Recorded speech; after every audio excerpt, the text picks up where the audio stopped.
Hello YouTube, welcome back. Today we will be discussing the Optiplex 9020. It's a Dell Optiplex 9020 and these are pretty good for gaming.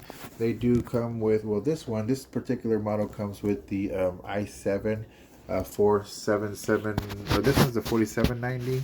They do have it as well in the 4770 and those are good as well. You know, I do like both the 4790 and the 4770, even the, I think it's 4590. They're good models. They definitely, I think the 4590 or 4570, I think that one's an i5. But they run games well. They're a quad core, so you know they definitely, the quad core is what gaming you need for gaming. The newer titles today, some of those AAA titles of the newer titles are going to probably want more of a CPU demand than the older games. But a lot of times I find people buy these type of rigs to play games like Fortnite and to play games like Grand Theft Auto and Modern Warfare, things of that sort. So it'll run those games just fine. You know, if you're gaming on a regular monitor, if you're, you know, this is a low budget PC, so a lot of times people have a mouse, a keyboard, and they have a monitor on standby. So a lot of times you just need something that'll, you know, kind of help you get that gaming experience. And you know, this computer will do that. It has a GTX, Nvidia GTX 1650 with 4 gigabytes of GDDR5, so definitely good enough to get you a good gaming experience on a regular PC monitor. Regular PC monitors run at 60 hertz. 60 hertz, the best you want to get at a VSync is going to be 60 FPS, which this will get that to you at medium to high resolution. Or I'm sorry, medium to high settings at 1080p resolution, which is 1080p is where you're going to want to be in gaming for this type of system. That's pretty much the basis of that. Like I said, if you're gaming, if you're gonna get into gaming, you have a monitor at home, it's more than likely gonna be a 60 hertz. So you're gonna want something like this, because if you get a very powerful PC and you have a very low end monitor, your monitor is gonna be your bottleneck at that point, and it's not gonna let you, experience such a good experience because you'll have ripping and tearing on the screen. The screen won't refresh as fast. So just know that if you plan on having a good high quality machine, make sure you have a good high quality monitor as well. Because without the monitor, if you don't have a gaming monitor, then you're not gonna get that good of a gaming experience. Even if you have the best card in there, it's probably still not gonna work that good for you. So just know that.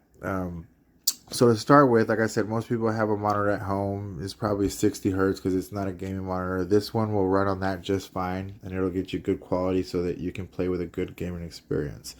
If later on you want, you can update the power supply. This one, I believe, comes with, let me zoom in here. I believe it's a 290. I believe it's a 290. Yeah, 290 watt. This is it right there, 290 watt. It's a 290 watt and it is a 80 plus bronze. So for 290 watts, I believe the GTX 1650 only takes about 75 watts, I believe, in which it can run off of the PCI Express slot there. So not a problem. We're running 16 gigabytes of DDR3 at 1600 megahertz. And so that's good for gaming. You know, you want at least 16 gigabytes of game. I see a lot of games that some of them will take 8 gigabytes to run. I've even seen games go up to 12 gigabytes running a game as well. So if you have 16 gigabytes, that'll give you enough to make sure your game's running as smooth as possible, and maybe even have an app or two open in the back. Now, if you want the best gaming experience, I would recommend leaving apps closed in the back. Don't have like Internet Explorer open in the background. Don't have other apps running in the background, because that will hinder your gaming experience. For these particular systems, if you have a newer system, then like by all means, you can probably have like 32 or 64 gigabytes of DDR4 or DDR5, and it can handle your apps running in the background with the game. But for these particular systems, it's mainly focused on gaming. It's so you want to mainly just do gaming when you're on it. If you're gonna do like browsing the internet and stuff like that, some light stuff may be in the background depending on your game and depending on what you have in the background. But for the most part, just try to have all your apps closed. Just try to have your game running. You'll get the better, smoother gaming experience. So Just FYI. And later on, you can upgrade your power supply. For this particular motherboard, you will need an adapter because this is a 8 pin ATX power. So you'll actually need because your aftermarket power supply will have a 24 pin. So they do sell adapters that go from 24 pin to 8 pin for these Dell motherboards. So you can use an adapter, and that way you can get it working on your motherboard. And you will need a power supply for more power for a bigger graphics card if you plan on updating your graphics card. If you do plan on updating your graphics card, you will switch your PSU to a bigger PSU depending on what type of graphics card you're getting. If it's a more powerful, like a 1080 Ti or something, more powerful than that, you'll want to make sure you have the right size power supply so that it feeds enough power to your graphics card and to your motherboard and your CPU and your hard drives and your anything else that you have running. So just know that, keep that in mind. If you do plan on upgrading, they do sell the adapters, and I'll leave a link in the description for that.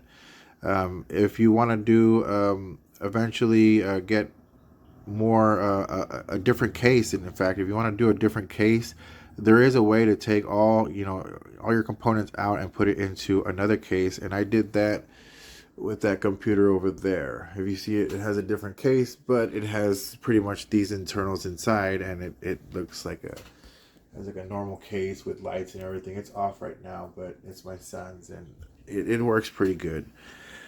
These systems work pretty good. I haven't seen too many people run into problems. I mean, unless you're just that enthusiast of a gamer, but if you're at that point, you're not getting one of these systems. You're looking for something more high-end, something that can run better things, so. But this is more for your entry level, people that want to learn about computers, maybe start upgrading the parts yourself without having to mess too much stuff up and without costing like an arm and a leg. So the parts for these computers will usually be generally more cheaper to replace than a newer computer. So if you mess something up on these older style computers, their components generally run cheaper than your higher end components, which, if you're starting out and you don't know what you're doing and you want to know and you're practicing, you're learning, definitely running it off a system that's a little bit older is less risky, to do that. So that's my recommendation. That's why I like these builds, because if somebody wants to get into that in the future, but right now they're just more into gaming, you can get this system and then start doing the upgrades yourself, and looking them up how to do that, and start changing out your graphics card, or you'll change out your power supply first, and then you'll change out your graphics card.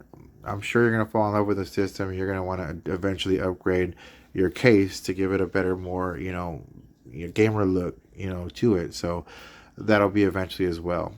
You can upgrade your SSD, and your HDD, if you want in the future as well. That is upgradable. That is something that you can do. Your RAM, you can upgrade it. This does have 16 gigs. I think the max goes to 32 or 64. I gotta double check that, but I want to say that you can upgrade the sticks of RAM, which are these 1, 2, 3, and 4 big sticks right here going up and down. These are the RAM, and you can replace the RAM. This is 16 gigabytes of DDR3 at 1600 megahertz. I believe you can go 32 or 64 gigabytes kits to upgrade and get more memory. That way, you can run more stuff at once. Like I said, with 16 gigabytes, you can mainly do gaming for sure, or you can do multiple things without gaming, or you can even do maybe gaming and some apps, but it just depends on the apps, and it depends on which game you're running and all that good stuff. But there is upgrade for PSU, for the GPU, for the RAM, and for your SSD, and as well your case. So this is a whole package deal that it runs games fine now, but it does have room for growth if you want to get into things like that, gaming and computer building and things of that sort, computer repair. This is a good system to start with because it's cheaper. It is pretty open, pretty easy to work with. I've worked with these systems a lot, and they are pretty easy to work with. So that is a good sign, a good thing. With the SSD, this one comes with 120 gigabytes SSD and a 1 terabyte HDD. I find that the SSDs are a must in these systems, and the SSDs, the 120 gigabytes is enough to run your operating system and maybe even a few games if you want. And then you have your HDD for extra storage in case you have like videos and pictures, movies, things of that sort that you want to store without having to take up space on your SSD. Your SSD is your solid state drive, and your solid state drive will run generally a lot faster than your HDD. The HDD is a hard disk drive, and that is your older drive component, that was made on older machines. It has a spinning disk, it has moving parts.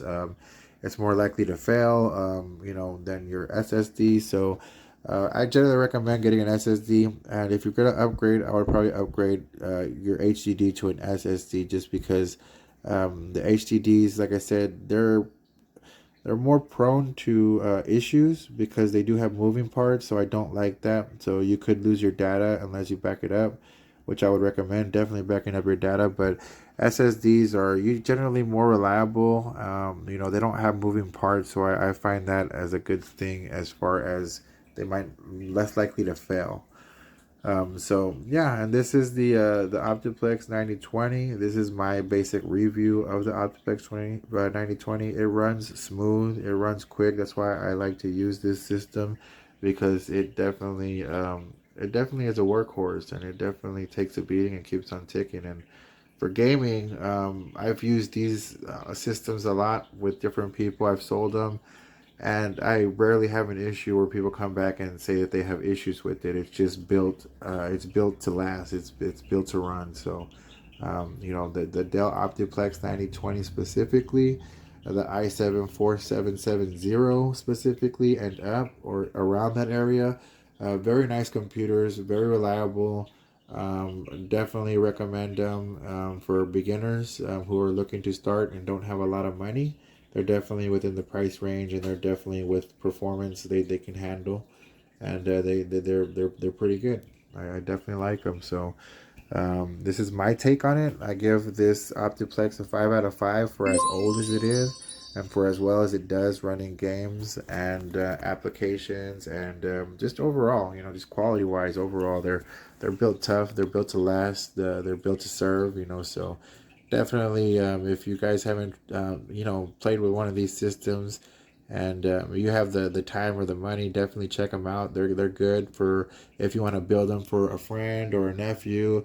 It won't cost you too much. They're pretty good to definitely give them away as a gift for somebody who's looking to get into gaming without spending an arm and a leg. So thank you guys for watching. Please like and subscribe if you guys would like to see more content like this. I would definitely love to do that. I just need to know that there's a following. So if you guys want to see more videos and stuff like this, definitely give me a like, give me a subscribe, and we will definitely be putting out more videos and reviews on stuff like this. Thank you guys. Bye bye.